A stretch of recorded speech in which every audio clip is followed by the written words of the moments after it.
Welcome to ACF Chef's Table webinar series. Thank you for joining today's webinar on the art of live fire cooking. Today's webinar is sponsored by the National Pork Board.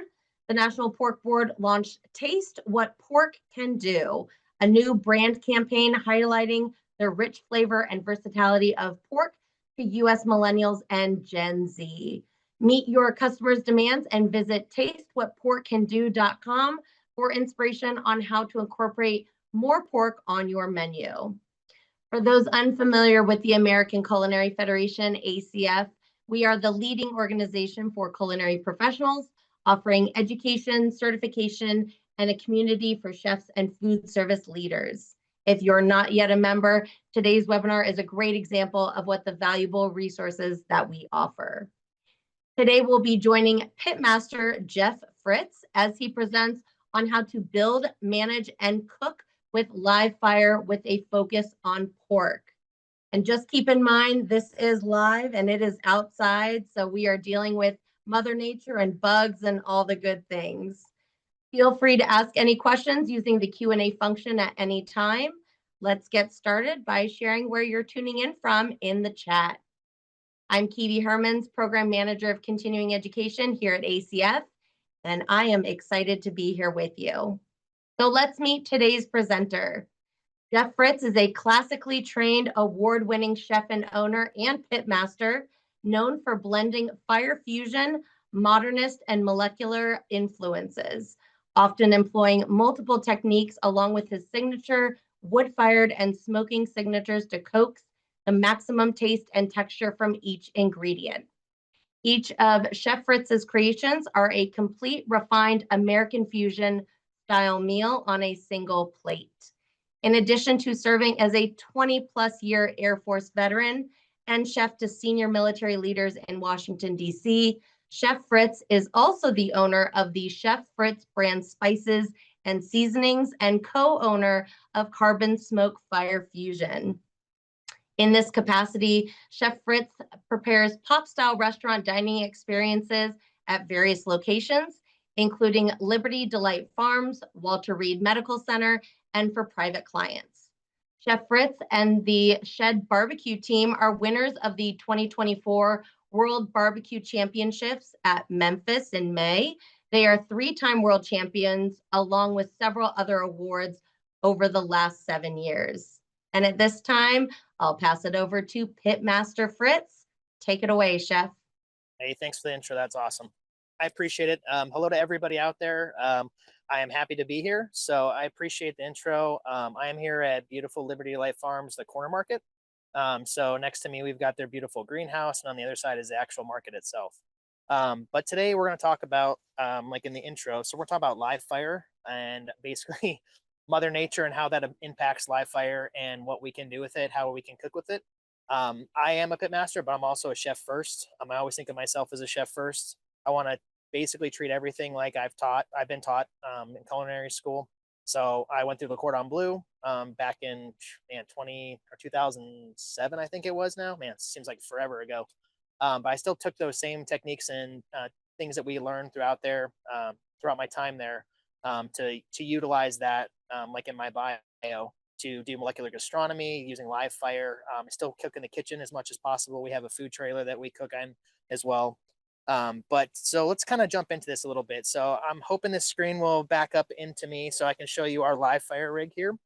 So our live fire rig is actually from Argentina. So this rig here is called the Alamo. So that's one of their several different sizes and shapes. This rig it's like a big wagon. It's about 4.5 feet across.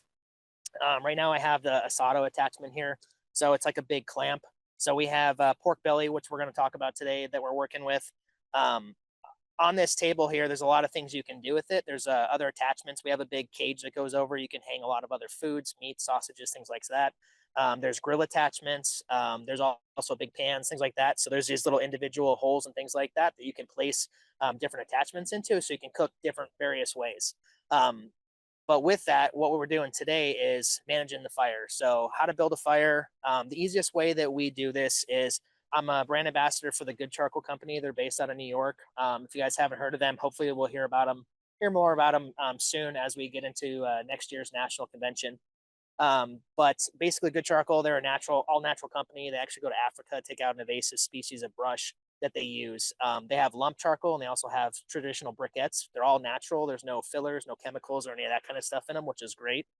But I use that charcoal, specifically the lump charcoal, to basically build a bed for my coals to cook on. And then we use a mix of woods. So today I'm using cherry wood. We also have some apple in here that we mixed with. So we want to flavor our pork belly with our smoke as well, which you guys can probably see all this smoke coming up here, rising up. But we want to build the bed of the fire and then basically move it away from, in this case, the asado attachment that we have. And we're going to work in zones. So the closer you are to the meat, the cooler you want it to be. So I'm cooking with a lot more coals and ember. The closer I am to the meat, and then as you move out, you're getting into burned down chunks of wood. And then as you get further away, you're also going to be using the full wood pieces because you want that fire to cook as evenly as possible on the pork. Because as you guys can see, it's at an angle here on the cross. So I use the full fire, so the actual burning wood. I want that to cook the top of my pork belly, and then the middle pieces, it's like I said, it's just cooking down, and I want to keep my meat from burning. Basically, is what we're trying to do. I have a few peppers and onions here as well, but we want to basically build a good fire management, like Kivi said. So we're out in the elements. So the biggest challenge that we have for any kind of live fire is Mother Nature. Sometimes she's super forgiving and will help us out, and then a lot of other times she is literally kicking our butt. So it could be raining, it could be snowing, we could have wind. So today we have wind. We're hoping it doesn't rain, so it's nice and dark and cloudy out here right now. But we basically have to cook through it. So it's just like in the kitchen, you have a dinner, it has to go. You have somebody call in sick or whatever, you just got to make, flex and make it work. We did a small tasting dinner here a little while back, probably about a year or so ago, and we used the same live fire rig, and we were doing a hands-on pasta class and cooking on the rig. And we go inside to do the pasta portion of it, come outside, and it's a torrential downpour. And Lauren, who you'll meet a little bit later, she's the farmer. She owns the farm here at Liberty Delight Farms. Her and her husband Shane. She's literally out there with an umbrella, holding the umbrella over me as I'm trying to keep the fire going and cooking. So there's a lot more where I can talk about this. So post this webinar that we have, I can send out some more information if you guys are looking for brands or companies, or if you're interested in this kind of cooking. There's lots of tips and techniques. If you utilize the mindset you have in the kitchen about placement and how you're, using different heat structures and different ways to keep things hot or cook, depending on your range top, a lot of that stuff, it applies the same way it does for live fire. You just have to be a lot more attentive to it. So you have to pay a lot of attention. So if you guys see me turn my back a little bit, I apologize, but I just want to make sure that the pork belly is not burning. And I also don't want to lose my fire. So unlike in the kitchen though, if I turn my fire knob off on my range and I have to turn it back on to get some heat on there, it turns right back on. If you lose your fire, it's done. You got about 30 minutes probably to get your fire built back up, depending on how you're cooking and what you're doing. So it's a bit of a challenge, but you got to manage it. And then you always want to make sure you have enough wood or charcoal that you're using to cook with here. But let's get into our main dish today. So today we're using some Liberty Delight Farms pork belly. So it's a skin on pork belly. So I have a half up there right now, and then I have this beautiful half right here that we have. So like I said, it's skin on. The nice part about pork belly, if you guys, I'm sure most of you guys, if not all of you guys, have probably cooked pork belly in some time or some form or fashion, whether it's for bacon or whatnot. But the nice part about it is there's not much trimming to do with it. You pretty much just season it up however you want to, and you go from there. In the competition circuit, so on the shed team, the skin, a lot of places you'll still have some little hair pieces and things like that on the skin. We actually go through and we shave our hogs. So we use the little Bic brushes or razors, and we literally shave the hair off the hogs. So when you do long cooks like that, and we do whole hogs, so we do about 260-pound whole hogs that we do in our smoker. The darker and the nice kind of mahogany color that you get with the skin, all of those hairs show through. They're nice. They get really nice and dark. So if you don't shave them off, they're just going to basically it'll look bad on your hog for the finished product.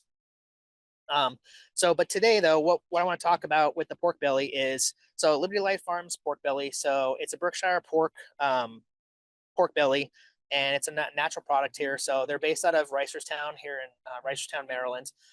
Shane and Lauren have had this farm in Shane's family since the King of England, I believe, that gave them the deed to the farm. So it's been in their family for generations. It's a beautiful place. They have it's a smaller farm, so they're not the big commercial, conglomerates that are out there. They're producing high quality meats. It's some of the best stuff you're going to taste around here for sure. But they have a nice quality product. The marbling is really marbled well. You guys can probably see some of this. So where the ribs attach, you've got nice marbling through there. If I turn this into bacon, you've got nice bacon slabs to go with, to create these dishes that we like to do here. So our food trailer, we use probably about 60% of their meat on our food trailer, which is a little bit unique. We do farm to fire, or sorry, farm to trailer type cuisine on our trailer using Fire Fusion. But to get into this, so pretty simple production for what we're going to do here. I'm doing a crispy pork belly skin that's a barbecue style. I'm going to use a little bit of my sweet and smoky, which is one of my 2 barbecue flavors. And then I have a little bit of Melendez hot honey that we use as a binder on it. And then we will basically just hang it up on the rack, just like we have the one behind us. And we'll cook it about 70% of the way. So I'm looking for about 170 to 175, 80, somewhere in there, before I actually rotate this. And I'll show you again here in a minute, on the back, on the Alamo here, what I'm talking about rotating. So unlike in the kitchen where you can just rotate the pan if you have to, if you don't have a convection oven, this one you have to physically, it's a labor of love, but you literally have to pick the entire cage piece up, the clamps, turn it around or flip it over, or do whatever you need to do to move your pork around. So today it's kind of nice because I'm only using the half pork belly, so it's pretty light, but we do upwards of 50 pound whole hogs, like little suckling pigs on there. We do whole lamb, those kind of things, so it can be kind of heavy. So you just gotta get used to that. But in the kitchen, you're just lifting heavy stock pots and things like that too. So it's not too much different than what we normally do. But to do our stuff, so again, I got some Melendez hot honey. If you guys haven't had them, it's a pretty good product. Mike's hot honey works just as well, or if you want to create your own honey. And literally all I'm doing is creating a binder. So it's not slathered too much. You're going to get a little bit of the sweet and a little bit of the heat from it. And I'm just lathering it over here. I kind of wish that the Zoom could zoom in on this and I could show you, but once it's all done and seasoned up, I'll show it to the screen for you guys. And I'm only covering this on the meat side. So the skin side, I'm not doing anything with. There's a lot of different options that you can do when it comes to crispy pork belly. I used to initially, when I started doing pork belly, I would do the salt method, where you can poke holes in the skin and then basically you just add a ton of kosher salt to it, just to cover the entire skin portion of it, and then you stick it in the fridge for 24 hours overnight, basically to help with the skin, to crisp up the skin. You can also cook with the salt on, and then basically break the salt off when you're ready to flip it over onto the skin side. Or you can just take off all that salt ahead of time, wash it off, and then basically do the same thing as you're cooking. But for our presentation, it's a little bit trickier to do it the way that I do it. You really got to pay attention, especially when it's on the skin side. But for this, it's probably the easiest way to do live fire, as long as you're paying attention to everything. Again, Melendez hot honey. I have my sweet and smoky blend. I use a couple different sweeteners in here. So I have a brown molasses sugar that we use in our blend, and then I also use turbinado sugar and a little bit of pineapple powder and apple citrus powder. So I get different kinds of sweetness that go really well with pork. It just has a really nice flavor to it. It's sweet. There's a little bit of heat on the end, and then there's also some other nice little flavorings. My whole concept or idea with my spice blends is I'm very big into Mediterranean ingredients. So I like a lot of herbs and those kind of things. So you'll see herbs in almost all of my products that I use. But for today's purposes, this sweet and smoky has just the right amount of sweetness that I need and a little bit of different flavors.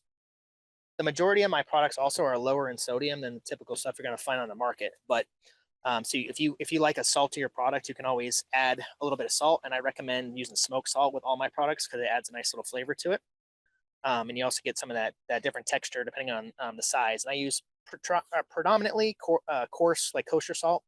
We use a black lava rock salt also that's coarse. But so basically, here's what we're looking at. So skin's not really seasoned at all. Like I said, you'll get a little bit on there. So you got a nice little coating. Like I said, it's going to stick on there really nicely. That's what we're looking for. You want it heavy enough. You can stick this in the back in the fridge overnight if you want to let all of these flavors permeate into it. But just realize that your cook that you're going to do on the live fire behind us is going to take somewhere between 6 and 8 hours, depending on how thick your pork belly is and how well you can render it. So basically we have that done for now.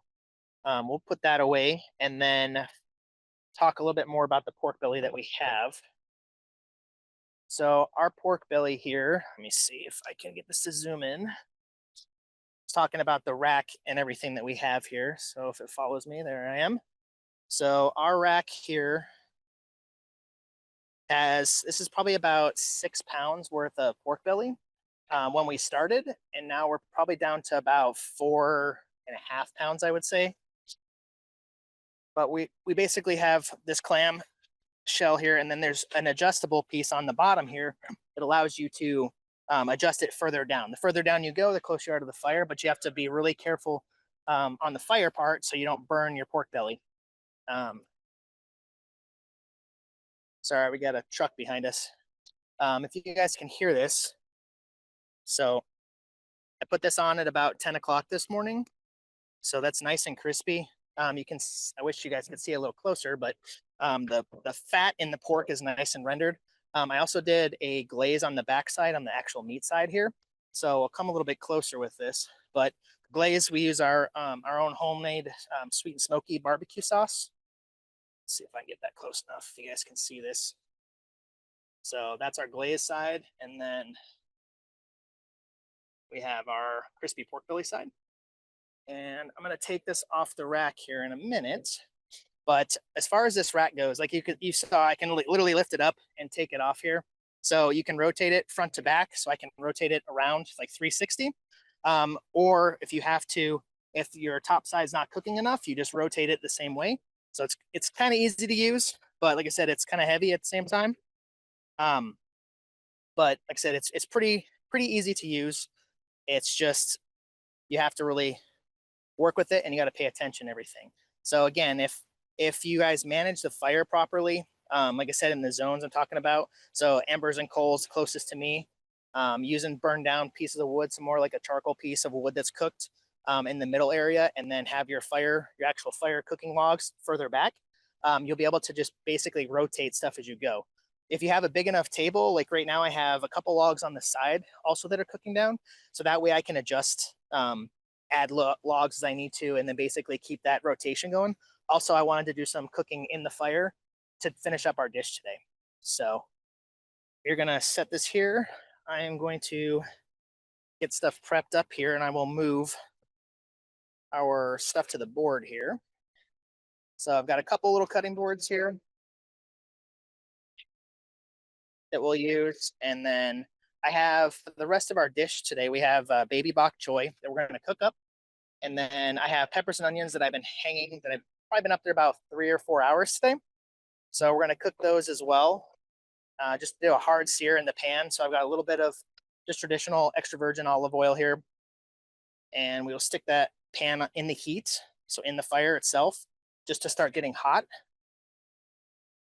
And then we will get our dish going here. So we'll cut the pork belly last. I'm gonna pull it off here to go vertical with it.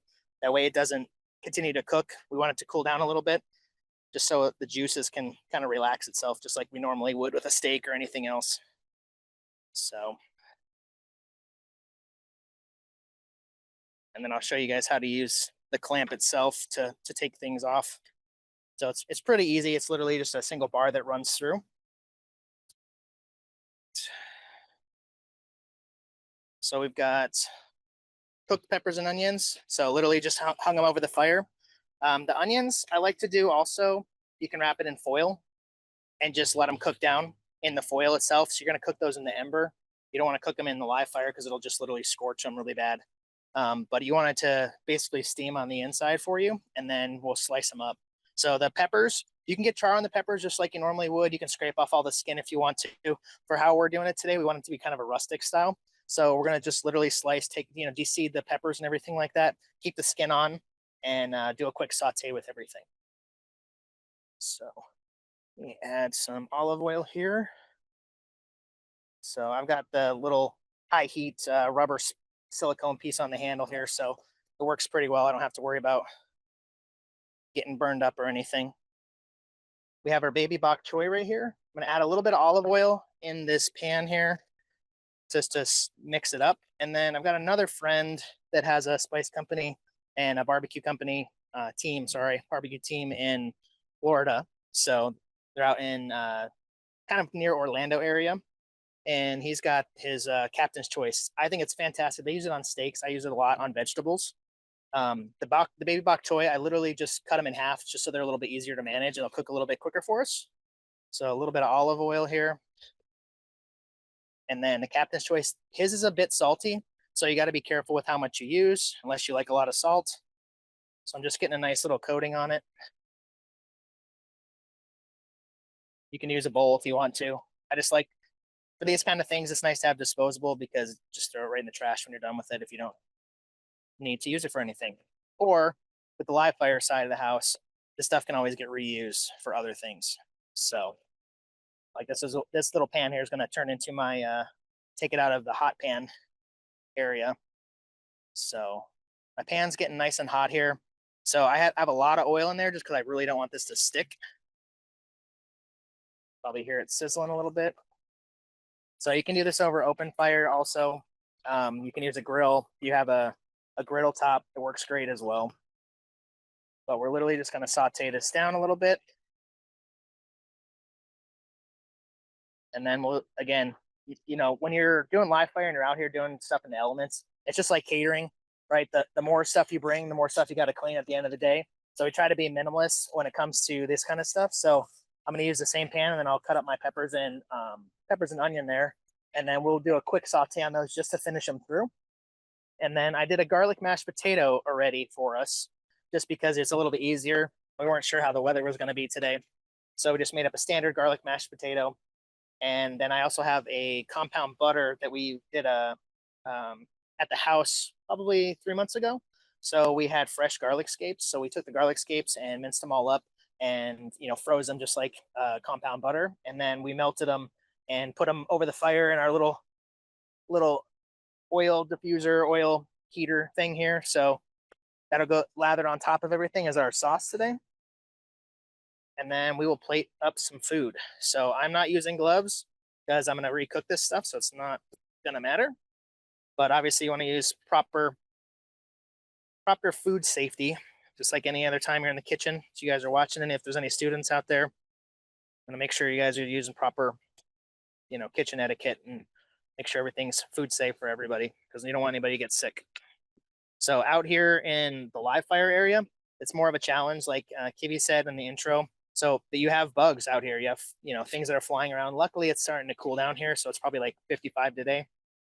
So there's not too many bugs, but you know, we use those little fans with the little spinning top, a little looks like a vertical fan to kind of keep the bugs off of things, just because it's part of being on a farm and near a farm and you're outside. So I'm literally doing probably like little batonnet size pieces, so they'll saute up real nicely. They'll look nice on the plate as well. And then for my onions, I'm going to probably sliver them a little bit more to more of a julienne size cut.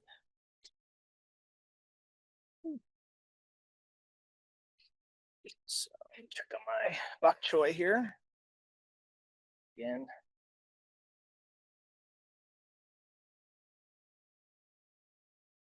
I'm getting a nice little brown on there. Fire off there. Oh, those are just about done. So the nice thing about the baby bok choy is they cook super quick and they hold a lot of flavor. It's just like the regular sized bok choy. We do a lot of bok choy in our house. So my wife's of Korean descent. My kids are Korean, and they love any of those kind of Asian greens and things like that. So we do a lot of bok choy, a lot of rice dishes with bok choy. We cook off the live fire, and we'll cook, you know, lots of meats and chickens and things like that, and then it'll go straight into, you know, rice bowls, or, you know, if I make pho or something like that they like to add in, or ramen. It's another big one for us. So knock out this cutting up stuff. Always be careful. You guys know how it is with peppers. Once they start to cook down, they become slick. So you can probably hear some of my peppers need a little bit more time. So that's the reason we're going to saute up stuff. So it's not a big deal. And then our onion, I took the skin off the onion. You can leave the skin on, or the outer skin husk part kind of piece of it on if you want to when you're cooking this. And then you, like I said, you can stick it into, foil to cook it up. Or for today, like I said, I just really wanted to get that kind of live fire taste. So it's going to have a nice smokiness to it. You can kind of see it a little bit. It's a little bit more translucent. So it's cooked on the outside, the first few layers. The inside's a little bit firm still, which is just fine. Like I said, we're going to saute this up. And then the big thing about any kind of live fire or any kind of cooking outside, whether you're grilling or whatnot, you actually want some of that char on things, right? Because char is flavor. You don't want it burnt, but you want it carbonized really nicely, or sorry, caramelized really nicely, not carbonized. So, and I wish you guys could smell this stuff. I'm a big onion and garlic guy, so I love cooked onions. It smells so delicious. So, and then we're going to use the same seasoning, a little bit of that Captain's Choice that I use on the bok choy to finish off this stuff here as well. All right.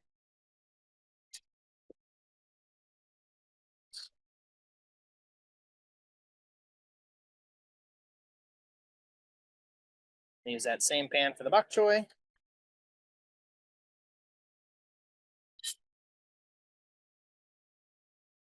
So when I put this stuff over the fire, I didn't season it up at all. So it's literally, this is the first seasoning it's getting. You can just do salt and pepper if you want to, or if there's any other kind of fancy seasonings you guys like to use, depending on like what style of cooking you're doing. You can also add those in as well. So like I said, it's just cut up here if you guys can see it on camera. So kind of bâtonnet and like I said, some julienne style onions in here. And then a nice caramelization on our bok choy. See that? I wish you guys could smell it.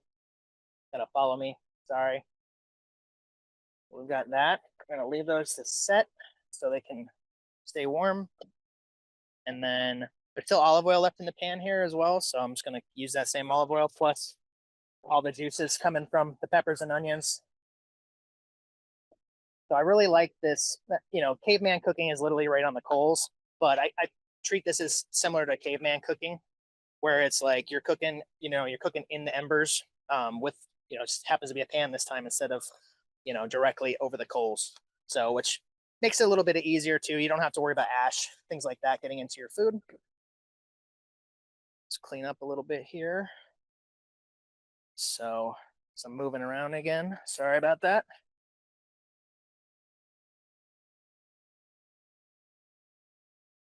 So we got nice, beautiful color. Everything's getting sauteed down really nicely. Kind of waiting for my little bit of pepper and that onion to finish here. While we're doing that, I'm going to put my butter sauce back in the heat a little bit, just so it's nice and cool, or nice and warm for me when I go to use it. And then we'll take off this rack. So I was telling you about the rack. The easiest way to do the rack, at least this specific one for live fire, is there's two prongs that stick out here that actually hold the pin, if you want to call it a pin in. So that side is going to go down. So those things will be facing up. And then you can take off the top part of your rack here. So a lot of times you just put a little bit of pressure on there, the pin comes out. So it literally, it's what, 24 inches, give or take. So it holds up that pin in place for us. And then in this case, on the opposite side, there's another set of prongs that stick up. That's where the other half of the rack goes. So it actually goes into the prong. So it's spaced a little bit closer than the other one is. And pop off the top rack. I usually put this over the fire again, just so it can help cook off some of that barbecue flavor. And let me switch gloves. The other thing too is having different kind of heat gloves works great. So these are like welder's gloves. They work really good, but you can use standard, like more traditional hot gloves. You'll see these typically everywhere. So these are the kind of the wool type, cotton ones that they have. They work really well, but they don't work amazing, but they work well for what we try to do. So you can double glove or triple glove.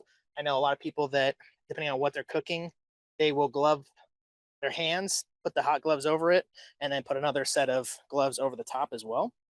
But it's totally up to you. You can triple glove if you need to on top too. I mean, it's just depends on what you're doing. So in a lot of barbecue restaurants, I know people will layer up like that. That way, when they get to a point where they have to get clean gloves, they just pop off a set and they still have another set underneath, because sure you guys all know, once your hands get wet, these gloves are like a nightmare to get on without tearing them, 5 ways to Sunday. So, all right.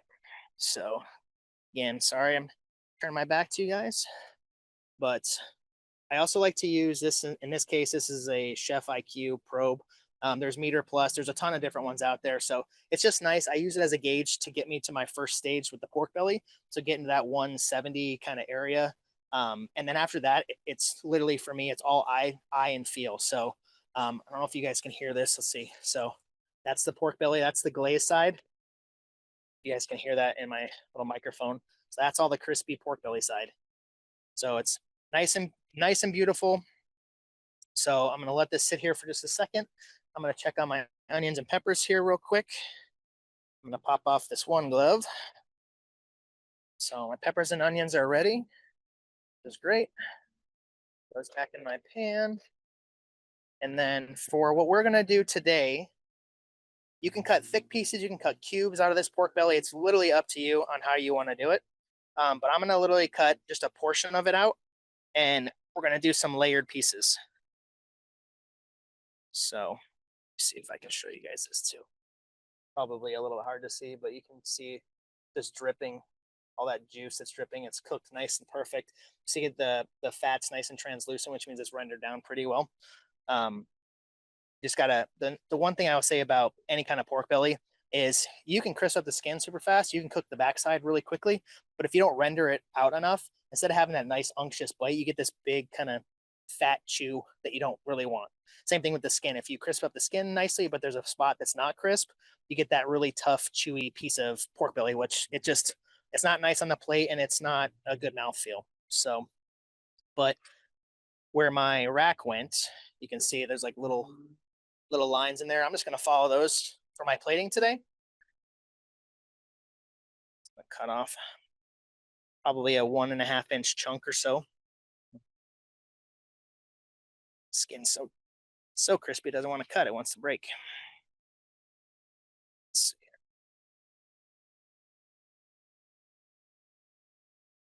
here. Come on.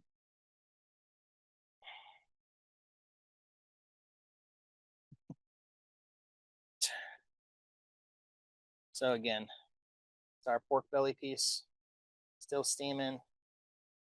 You can cut this into smaller pieces. For the plating purposes, this one's probably a little big, just leave as whole. I would do probably something about half the size, like widthwise. But for today, we're gonna slice up a few pieces for plating.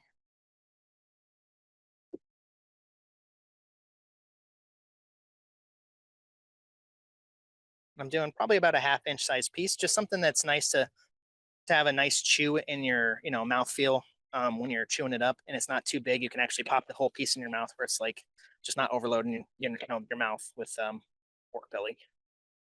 So you guys probably hear this cracking and popping. I've got some really nice, beautiful pieces here. The other nice part about the pans is, anything extra that you have left over, like I said, you can reutilize these pans just because it's already, like in this case, it's just a little bit of olive oil and then some seasoning. That way I can keep my food warm. You want to foil stuff, especially like today. You guys probably can't hear to see it, but it's getting super windy again. So I'm trying to work quickly here for us so we can get all of our food up and done. And we can start looking at plating. So again, I'm outside, so it's a little bit different than working in the regular kitchen where you have, pristine counter space to work with. When you're doing minimalist stuff, you got to just kind of clean as you go and make sure that everything looks as nice as you can, because you want everything to be food safe. So the one thing I said earlier is so we have garlic mashed potatoes. So I just used a sous vide that we had that we use in our trailer when we need it, and just heated these up to about 165. And let's see here. And I put a little bit of our garlic scape butter in here as well. So just a simple plating design when it follows me. Come on, camera, you can follow me. There we go. All right, so I'm just gonna do just like standard piping. So just some of those round piping techniques that we learned in culinary school, looking at your piping, if you guys can see that. Hard to tell from my angle. And then we have our bok choy. So I'm going to layer probably three of these ones on here because it's a nice size. Some nice color on all of them. And then put our pork belly skin up. We're just going to layer it right on top.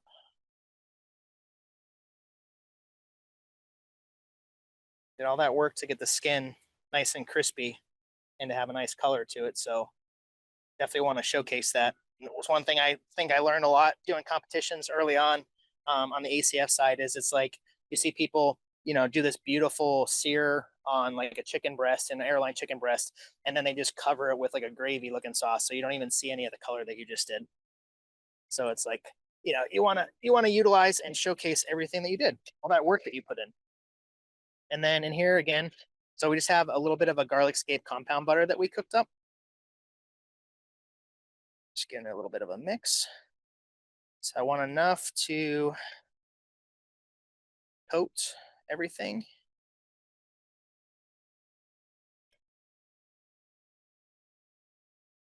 And really this sauce, I mean, you guys have had, butter sauces before. Beurre Blancs are really nice for this. So if this wasn't a barbecue one, I might have done like an apple beurre blanc or something like that we've done. I've done at another restaurant in the past, but that's basically our dish. So, oh, I lied. 1 sec here. Forgot. So we do in-house on our food trailer, we do pickled onions. And like I said, we do our barbecue sauce in-house as well. So I have just some red pickled onions here that we do. And that little bit of the pickled flavor, the tartness will kind of go really nicely with, or it'll help out with the creaminess of the potatoes and the unctuousness that you get from the pork belly. So hard to see without, hopefully it doesn't slide off the plate here. And it slid off the plate, but that's okay. We've got more. So, but that's basically our dish. So I think we're ready for questions. If you guys have any, I appreciate you guys, all coming out to take time to basically watch me on this webinar. So I don't know how fast that was. You know how it is when you're trying to teach and brief, you just never really know how fast the time's going. So, but yeah, I think that's it. Thank you so much, Chef. That was awesome. We Absolutely. actually do have some questions that have come in Awesome. from our audience that have been watching. And so I'm just going to start asking their questions. If these were answered during your presentation, they may have come in before you answered them. Maybe just a nice little repeat for our audience. Sure. So the first question, is there a way to store the grill and the meat when prepping? So storing the grill, yeah. So I like right now I use a tarp for it. So it came with a cover, but we've used it so many times that we've pierced holes in it. My wife hates me sometimes because before I got a pickup truck, I used to use her Yukon Denali, and I would push this thing, it's 300 pounds, into the back of her truck. So yeah. So the easiest way to store it is, well, you're in a humid climate. Depends on where you're at, but outside is like mine stays outside. So it sucks. You cover it up like we were talking before this presentation happens. Humid climates, you just kind of got to deal with rust. So this specific rig, I actually painted it the outside black with that Rusty's kind of paint stuff that's high heat, just to kind of help with some of that rust part of it. So you kind of got to deal with that stuff. So cleaning your grills and all that stuff, it's just like managing the grills in the kitchen. You got to make sure they're clean, but you want to oil them. So the oil will help, especially if you cook it back on there. It kind of like, think of it kind of as cast iron, a big cast iron. It's kind of what you're trying to do. As far as the food production, storing meat and everything like that. So we, on the road, we're doing coolers.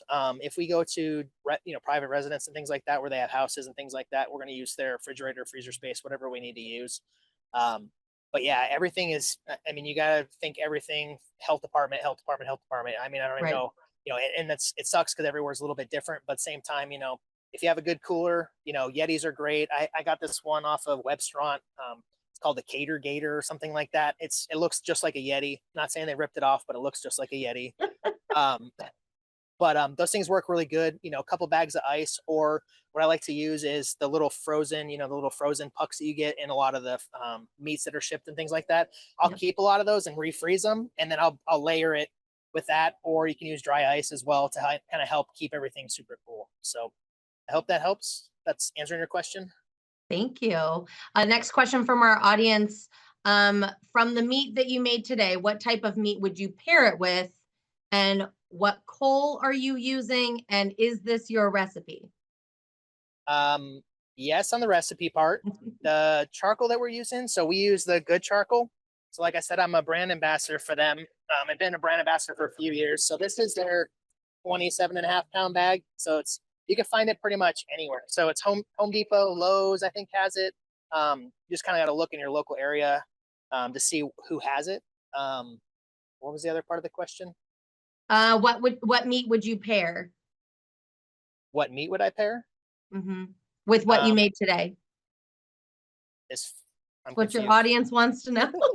Well, I made pork. Is there something else that you would cook on the live fire to pair it with, or? Oh, you're talking about like, okay, so if I was doing a menu option, yeah, so we, almost every one of our menus, we usually pick like one of each kind of meat. So if I did pork, we'd do tomahawk steaks, beef steaks. Like we're doing a live fire dinner on the 25th. We're going to do a rack of lamb. So I definitely I try to like utilize different, proteins through different courses, and it just depends, but we try not to overlap too much. But as far as the recipe, yeah, 100% my recipe. Like I said, I'm using my own products that I make myself in-house, which is great because I know exactly how they're going to taste and how they're going to come out. Not to throw a plug, but to throw a plug. So all the stuff, all of my spices and stuff, like I basically took it, like I said at the beginning of this, I'm a chef first. So I took the chef mentality as far as flavor. I want everything to have like a full mouth feel. So you get a little bit of that sweet, a little bit of heat, and throughout your palate. And it's like nothing is overpowering itself. But at the same time, like I said, the sugar content, the sugars melt at different temperatures and they melt different ways. So it's like using turbinado versus like if I wanted to use a white sugar or just a brown sugar, they're going to melt at a different temperature. So you got to be real cautious on how you're cooking or what you're cooking. But the way that I blended everything, you can pretty much use a little bit of use this on anything. So you can do it, if you want to cook in the kitchen with these kind of things, you can do that. If you obviously do it over live fire, you can grill with them. But again, to answer your question though, yeah, I would do one of each kind of protein. So chickens are big too. We do, I don't know if you ever heard of a frog chicken. So my buddy Al Fragoni, who actually used to be a part owner in the company for the grill back there. So literally he cuts here's the breast piece and you have the legs. He cuts right down the middle and you open it up that way. And you pop basically the backbone area and it becomes a frog chicken. So instead of a spatchcock, it just lays out a different way and it cooks nice and even. Plus it also fits in our little rack really nicely too. So awesome. The questions are coming in, so be prepared. They're coming in hot. Someone did want to know the name of the charcoal again, if you could hold that up maybe. Sure. Or just say the name. That was another question we got again. Yeah. So it's called The Good Charcoal. So again, they're based out of New York City. They get all of their charcoal come from an acacia bush, I think is how you pronounce it. So it's a smaller invasive species of brush that they get from Namibia, if I remember correctly. And the brush itself, the reason that it's invasive and the reason that they try to take it out is it actually blinds cheetahs that are from that area. So they're helping the population. They're a sustainable product, and they're also economic or was it environmentally beneficial? I forget what all there's so many terms now. It's hard to remember. We like it. We like helping the environment. It's a great company. And then the reason I like it so much is that, like I said, the no chemicals. Like if you cook with the lump charcoal, which I do all the time, so we use it in our smoker on the trailer, it has a nice natural wood smell. So you can't necessarily smoke with it because you don't get enough smoke off it, but it has that beautiful like smoking smell that's just nice and natural. And then it pairs great with apple, cherry, and we use pecan from time to time with the wood. So hope that helps. Yeah. How many bellies does the clam hold? So I can do 2 full bellies on it. Okay. And that way it'll basically be, again, it depends on the pig itself, but from edge to edge, top to bottom, it'll hold 2 full pork bellies. So awesome. What was your procedure for cooking the potatoes? My procedure. So standard boiling procedure. So boiled them. So the way that I was taught is boil them, drain them, let them sit in the hot pan to kind of steam extra. And then your butter and your cream, you want slightly warmed. So when you add it in and you're mixing it in, it doesn't make them gummy. So you just want a nice, like I said, that, and then like I put these in a sous vide. You can probably see there's quite a bit of butter in there. Any good French mashed potato has lots of butter and cream, right? So, Mm-hmm. and then there's some green garlic scape that's speckled into there. So Yum. Um, can you put pigs, goats, or ox on the grill? yes, yes, and yes. The ox part, they do. You probably have heard of it or seen it. Thor's hammer, right? It's a big. It's a big. You can do cow shank, ox shank, those things. Oxtail works really good. I said anything you can think of in the kitchen that you can do, you can pretty much do on here. You want to bake on here? Like we can bake. I need some cinder blocks and a way to make a little oven piece on there, and I'm gonna throw some fire on there. So if you, That'll be your next webinar. yes, That'll be your yeah. next one. All right. Well, I was gonna say, so Francis Mallman was a big inspiration of mine coming out of culinary school. So if you don't know him, he's an Argentinian. He went to France to learn to cook, came back to Argentina and was cooking French food, and had a big, some French jewelry guy come up to him after dinner and was like, "Hey, your food's not French; it's terrible." So he changed his whole mindset and decided to cook Argentinian style because he's from Argentina.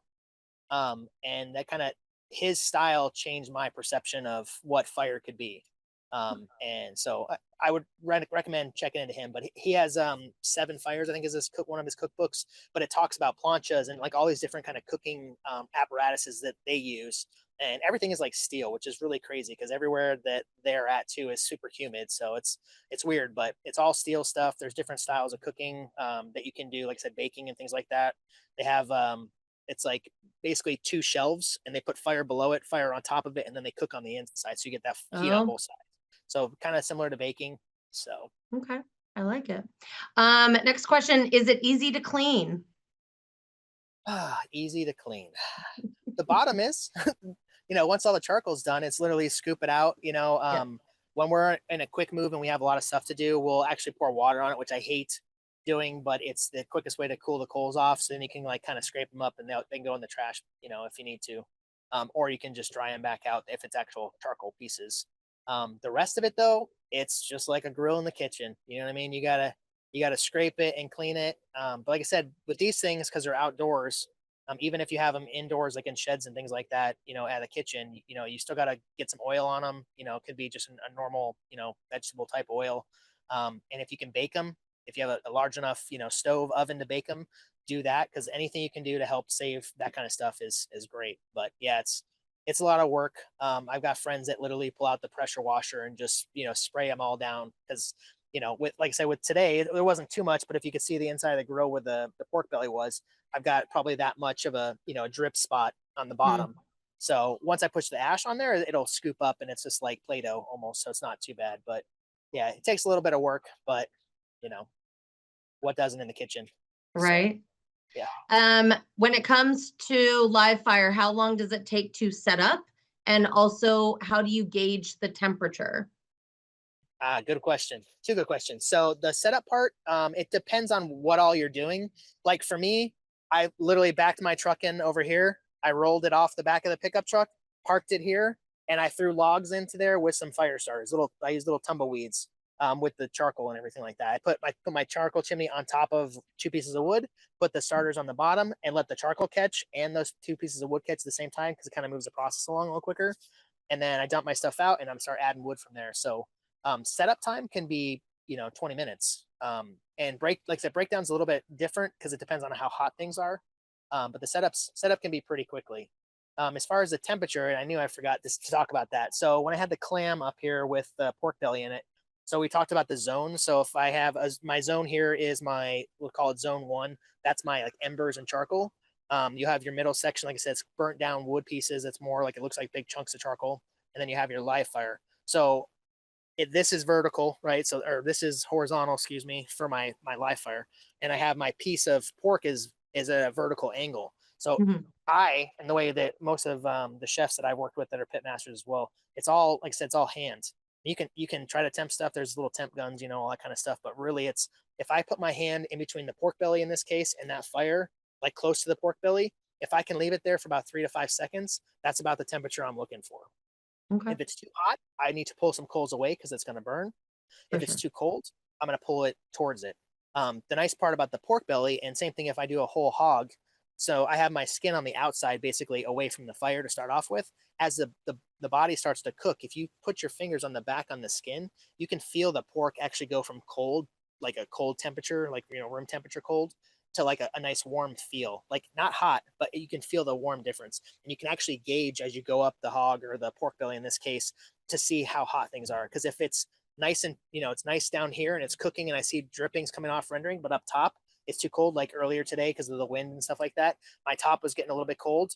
That tells me as a chef, I need to now, adjust my rack, flip it over, and put it down so I can get the correct heat on it. And then also I might need to actually rotate it down a little bit further to get a little bit more, that more direct heat, if you want to call it that. So Good, thank you. A couple of questions that kind of fall in line with that. Somebody wanted to know, when it comes to setting up outdoors, is it just you? Does it take a few people? What's a typical setup numbers wise with people? So we do a lot of, there's a wine store that's over here in Sykesville. It's about 10 minutes from here, 15 minutes from here. So usually about 3 people. So me and my oldest son helps me a lot. And then another guy will help me out. And we can cook. We usually cook for about 40 people that way. Everything's off the live fire. So sometimes we'll do desserts ahead of time, those kind of things. But we did grilled peaches on there before and a bunch of other things. I have a big square, it's probably 3 foot by 3 foot almost. It'll fit almost over that whole top of that. And we cooked, shrimp on there and peaches and a whole bunch of other things. Um, but yeah, three people can feed about 40 people pretty easy. And I mean, you can go more too. It just depends on what you're cooking and how you're cooking stuff. So Right. So behind you, we can see the trees. The yeah, trees are moving. That wind is picking up. One yeah, of the questions was, are you having a hard time to have crispy skin with the cold wind? no. So, and again, it's kind of the way I cook with it. Like I said, there's a lot of techniques. You can use salt and those kind of things, but literally it just comes down to, like I said, that fire management and then the angle that you're going at and trying to render the best you can. And then, like I said, that rotation thing is big too. So I'm rotating probably 1 to 2 times, like a full rotation around on each side, depending on the weather. So if it's hot out, it's a little bit easier. But yeah, so one Yeah, to two times rotation. And I'm literally trying to get the skin crispy. I mean, when we were talking earlier before this started, you saw me over there tapping on the skin, I did. right? Because Yeah, I'm looking for the spots, right. to cook. And what I will say, and I'll caution people too, is the skin. It's like, I'm trying to think what else in the kitchen. Like if you look at it and you're like, oh, it's perfect, and you turn away, and your fire's too hot and you turn back, guess what? Now it's burned. Like it burns that good fast. It goes from crisp Right. to burnt. So it's one of those things. Like I said, you got to pay attention to it and kind of watch it a lot. You got to baby things a lot on this. So Yeah. Someone wanted to know if that was a China box rack. China box wrap. A I box don't know. rack. China box rack. I don't know. I am not sure. I'm not sure what that is. Sorry. Question from our viewers. Okay. A specific question. I brined my pork in kosher salt and turbinado for 48 hours last time. Is this necessary? Should I skip this step for pork belly? So this is Chef Fritz's opinion. I did not brine this pork belly, and you saw how crispy the skin was. The thing with pork belly too, right? A lot of times you're brining because you have like chicken, you're brining chicken because it can get dry really quick. Right. Pork belly, you're not really going to have that trouble because there's so much intermuscular fat, that's laced through it. So, can you brine it? Yes, maybe I would brine it if I was trying to infuse different kind of flavors into it. Um, but do you need to? I don't think so. But again, it kind of depends on what you're trying to cook or what you're kind of going for. So, but Right. for me, like I said today, I literally, you saw me, I seasoned it up just how I did it with a little bit of the hot honey and my spice. And I literally, it didn't sit for more than 5, 6 minutes as I was just getting the fire going this morning. And I put it right in the rack and started cooking it. Because you're going to cook, like I say, you're cooking it so long, all that stuff's going to kind of seep in. And then I glazed, like I said, with my barbecue sauce, probably the last, probably 30 minutes or so. Put about two passes of barbecue sauce on it just to get it nice and flavorful. So Awesome. How do you keep the hawks and other animals at bay? um, yell a lot. No, I don't. Honestly, like we haven't had too many bird issues or anything like that. They're probably afraid they're gonna get cooked up because we will. I mean, if they come too close, I mean, we'll cook Yeah. them up too. We've cooked. I had some friends that did a mountain lion, and I was like, I didn't even know you could do mountain lion. Like I know it was legal to do that, but Wow. apparently it is. So they cook mountain lion at this event in I think it was in Montana. So it's like, yeah. But yeah, a lot of it, like I said, with the bugs and stuff like that, if you're looking for that, a lot of it, you're hoping the smoke keeps a lot of it away. The plating and things like that, that's where it gets tricky. And like I said, we can use those fans and things like that. But what I recommend too, if you do this, make a makeshift kitchen. Get, buy the little sidewalls for a 10 by 10 tent or whatever, and make a little kitchen and try to keep it as bug proof as you can. And then have your plating area and those kind of things in there too. So you can try to like keep it as a clean room, basically, or a little, little plating area. So awesome. That was all of our questions from our viewers. If you want to give us any more before we kind of close out, and that'll give anybody one extra attempt to send a question. But if there's anything else that you didn't get to mention that you'd like to. Yeah, I'd actually like to introduce Lauren. So she is no, come on, Lauren, don't get all scared Come now. on, Lauren. Can't get scared now. So Lauren is the farmer. She's here from Liberty Life Farms. Hey guys. So this Hi, is Lauren. her amazing pork dish. Their farm is about a half mile down the road. Like I said, we're at the corner market here, which is their store where they sell all their products. And I'd like to thank her for donating the pork belly to us today for this. And then Thank obviously you, the National Lauren. Pork Board for having us do this. So I've had a tremendous opportunity to work with Chef Fritz for several years now, and I'll tell you, there is nothing better. Oh, I'm so sorry. You're good. You're good. National Pork Board, thank you so very much for your support. This is so cool. I mean, that's really what we have here. We've got a big, beautiful farm. We've got lots of different distribution things. Our favorite thing is that we have Chef Fritz. He's creating like history and ideas and thoughts, and it's really helped us with all of the relationships that we have both locally and nationally. And truly, I'm hungry. Awesome. Awesome. Thank you, Mother Nature, and thank you, Chef Fritz, for a very informative presentation. We appreciate you taking the time to share your important insights on cooking with live fire. Please be on the lookout for the post-webinar email you'll receive in the next day or so, which will include the webinar recording, the survey link to earn your CEH, upcoming webinars, and additional resources. If you don't want to wait to take your CEH survey, stick around to the end of this webinar to be directed to the survey form and complete it early. We hope you'll join us later this month on October 22nd as Barton Seaver does a live demo with raw fish. And then on November 5th, we have Rabbi Noson Dubin will be presenting Kosher One-on-One for hospitality professionals. Visit the media tab on acfchefs.org to register for upcoming webinars. On behalf of the ACF National Office, thank you again to our presenters for bringing us this opportunity, and thank you for joining us today. Have a great day. Thanks, guys. Appreciate it.